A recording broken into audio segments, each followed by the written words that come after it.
Ah, les aéroports, c'est ce genre d'endroit spécial qui peut être un mélange d'excitation pure, d'émerveillement et de stress insupportable. Voyager peut être amusant, mais la plupart des gens veulent passer par la case aéroport le plus rapidement possible. Voici donc exactement comment tu peux le faire et t'épargner une crise de nerfs pendant que tu y es. Numéro 1, vérifie l'état de ton vol. Imagine que tu as un vol tôt le matin. Tu pars de chez toi à l'aube, tu te précipites à l'aéroport et tu fonces vers le terminal. Seulement, tu es accueilli par une longue queue de passagers qui ont l'air de s'ennuyer. Oui, ton vol a été annulé. Ce n'est pas un bon début de voyage, n'est-ce pas ?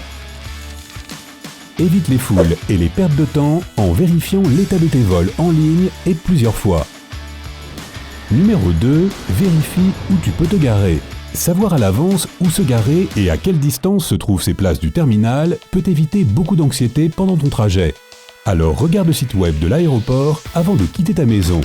Beaucoup d'entre eux peuvent t'informer de l'état du parking ou du garage. Néanmoins, je te recommande de demander à un ami, un parent ou à un taxi de te déposer directement devant la porte de ton terminal pour gagner encore plus de temps. Numéro 3, enregistrement en ligne. La plupart des compagnies aériennes ont maintenant un service d'enregistrement en ligne, mobile ou sur place. En tant que personne qui voyage habituellement sans bagages enregistrés, laisse-moi te dire que ça change vraiment la vie. Tu peux également imprimer ta carte d'embarquement à l'avance, mais la plupart du temps, les agents au comptoir t'en donnent une autre lorsque tu enregistres tes bagages. Numéro 4, arrive tôt. Arriver à l'aéroport au moins 3 heures avant ton vol peut t'aider à gérer les choses qui pourraient te ralentir, comme payer pour des bagages supplémentaires ou du surpoids. C'est toujours mieux d'avoir quelques heures devant toi que d'être pressé au point de prendre l'avion à la dernière minute. Numéro 5, ne prends pas de choses en trop. Bien sûr, voici une façon d'éviter de perdre du temps à payer des frais supplémentaires pour un excès de bagages. Une valise plus légère est aussi beaucoup plus facile à transporter dans l'aéroport et à soulever au moment de passer les points de contrôle de sécurité. Une astuce pratique consiste à emballer ce dont tu penses avoir besoin, puis enlever la moitié. Si tu peux, enlève à nouveau la moitié. Numéro 6, utilise une valise avec 4 roues. Si tu dois vraiment prendre un bagage en soute et un autre à la main, alors prends ceux qui ont 4 roues. Lorsque tu arrives au comptoir pour faire ton enregistrement, tu peux les faire rouler à côté de toi. Donne la valise la plus grosse et tu pourras toujours faire rouler ton bagage à main confortablement pendant que tu vas vers le contrôle de sécurité. Oublie les valises à 2 roues. Elles sont pénibles à manœuvrer, ce qui représente une perte de temps et d'énergie. Numéro 7, regarde la distribution de l'aéroport. Les aéroports des grandes villes peuvent être énormes. Je parle d'une taille gigantesque où il est facile de se perdre. Savoir à l'avance où se trouve chaque partie de l'aéroport, qu'il s'agisse des terminaux, des trains, de la sécurité ou même des toilettes en cas d'urgence, est un conseil de voyage souvent sous-estimé. Le site web de l'aéroport ou une application spéciale qui montre la disposition du terrain t'aidera beaucoup. Numéro 8, s'habiller pour l'occasion. Je ne parle pas d'éviter de mettre des talons hauts et des mini-jupes. Cela devrait être évident, surtout pour moi. Ce que je veux dire, c'est que tu dois porter des vêtements qui te faciliteront un passage plus rapide à l'aéroport, d'une manière à laquelle tu n'aurais peut-être pas pensé. Par exemple, si tu prends l'avion pendant les mois les plus froids, une veste avec de grandes poches est essentielle. De cette façon, après avoir passé la sécurité, tu peux rapidement ranger ton téléphone, ton portefeuille et ton passeport dans une poche avant de prendre le reste de tes affaires. Les chaussures qui s'enfilent et s'enlèvent facilement sont bien aussi. N'utilise pas de sandales. Les sols des aéroports sont dégueulasses. Numéro 9, prépare tes papiers. N'attends pas d'arriver au comptoir d'enregistrement, devant l'agent de sécurité ou à la porte d'embarquement pour commencer à chercher tes papiers.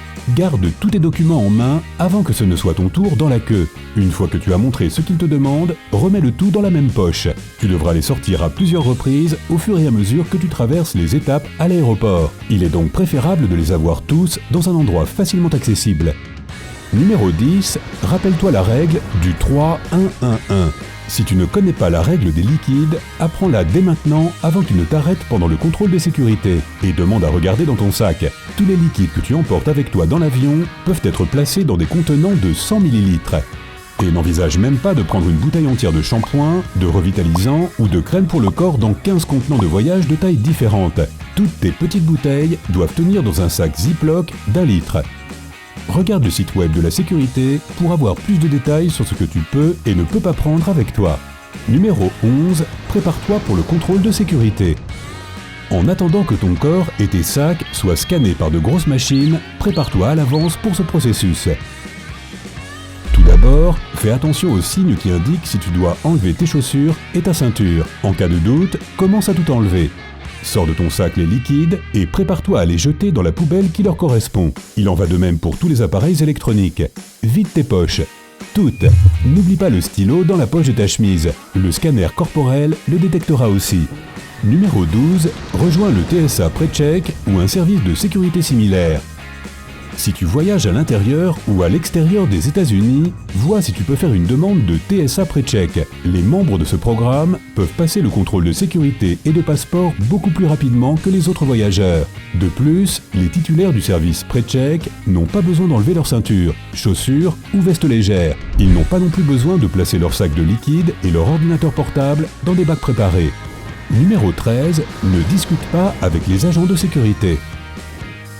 S'ils te demandent de jeter ta bouteille de shampoing ou de la laisser dans une pièce de rangement spéciale, fais-le. Ne répète pas sans arrêt que la dernière fois que tu as voyagé, ça n'avait pas été un problème. Chaque agent de la TSA a le droit d'exiger que tu renonces à ce qu'il juge être un objet suspect. Tu peux toujours envoyer l'article par la poste à n'importe lequel de tes proches ou le laisser dans une salle d'entreposage spéciale et le récupérer à ton retour. Mais ne discute pas avec les agents de sécurité. Tu perds ton temps. Numéro 14. Ne plaisante pas avec les agents de sécurité. Techniquement, il n'est pas illégal de faire des blagues sur le fait d'avoir des explosifs ou des produits chimiques dans ton sac. Mais cela ne veut pas dire que tu ne peux pas t'attirer des ennuis pour cela. Et c'est un peu stupide. Alors n'essaie même pas. Les agents de sécurité ne s'amusent pas quand il s'agit de faire leur travail. Numéro 15. Choisis ton vol judicieusement. Ce n'est un secret pour personne que les files d'attente à l'aéroport s'allongent pendant les jours fériés et la saison des vacances. Si tu peux, essaie de planifier ton voyage à un moment où personne d'autre ne voyage. Si tu n'as pas le choix, évite au moins les heures de pointe, comme le vendredi après-midi entre 16h et 20h. C'est généralement lorsque les voyageurs d'affaires rentrent chez eux et que les autres partent en week-end. Numéro 16. Emballe tes cadeaux quand tu arrives à destination. Si tu voyages pendant les vacances et que tu emportes des cadeaux dans l'avion, assure-toi de les prendre sans emballage. Les agents de sécurité peuvent te demander d'enlever le papier cadeau et de leur montrer l'intérieur de la boîte. Numéro 17. Ne néglige pas les transferts.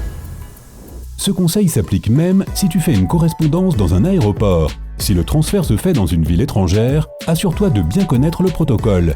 Certains aéroports te demanderont de passer à nouveau par le contrôle de sécurité et de vérifier à nouveau ton passeport. D'autres exigent que tu prennes un train entre les terminaux. Avant de prendre l'avion, regarde exactement ce que tu dois faire pendant le transfert et assure-toi d'avoir suffisamment de temps pour le faire. Les connexions courtes sont tentantes, mais on court toujours des risques. Numéro 18. Deviens membre d'un programme de fidélisation. Il y a beaucoup d'avantages quand on s'inscrit dans un programme pour grands voyageurs, comme par exemple une ligne dédiée à l'enregistrement. Certaines grandes compagnies aériennes ont des comptoirs d'enregistrement familiaux pour faciliter le processus pour les passagers avec enfants. Numéro 19. Utilise des applications spéciales sur ton téléphone.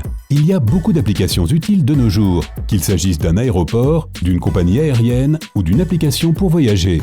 Utilise-les à bon escient, car elles te donneront un aperçu de l'état de ton vol, des temps d'attente dans les queues pour passer la sécurité ou des places de stationnement libres, par exemple. Elles te proposeront également des tonnes de conseils de voyage utiles et d'autres règles importantes que tu devrais connaître. Numéro 20. Reste calme et concentré. Enfin, n'oublie pas à quel point tes nerfs peuvent influencer ton expérience à l'aéroport. Tu dois pouvoir trouver rapidement les directions et lire les panneaux d'information pour savoir où aller et ce que tu dois faire. Si ta tête n'est pas au bon endroit, tu pourrais perdre beaucoup de temps. Et toi, qu'en penses-tu? Peux-tu ajouter d'autres conseils utiles pour m'aider à traverser l'aéroport lors de mon prochain voyage? N'hésite pas à me les faire savoir dans les commentaires. Si tu as appris quelque chose de nouveau aujourd'hui, donne à cette vidéo un j'aime et partage-la avec un ami. Mais ne traverse pas encore l'aéroport. Nous avons plus de 2000 vidéos sympas à te montrer. Clique simplement sur cette vidéo à gauche ou à droite pour en profiter. Reste du côté sympa de la vie.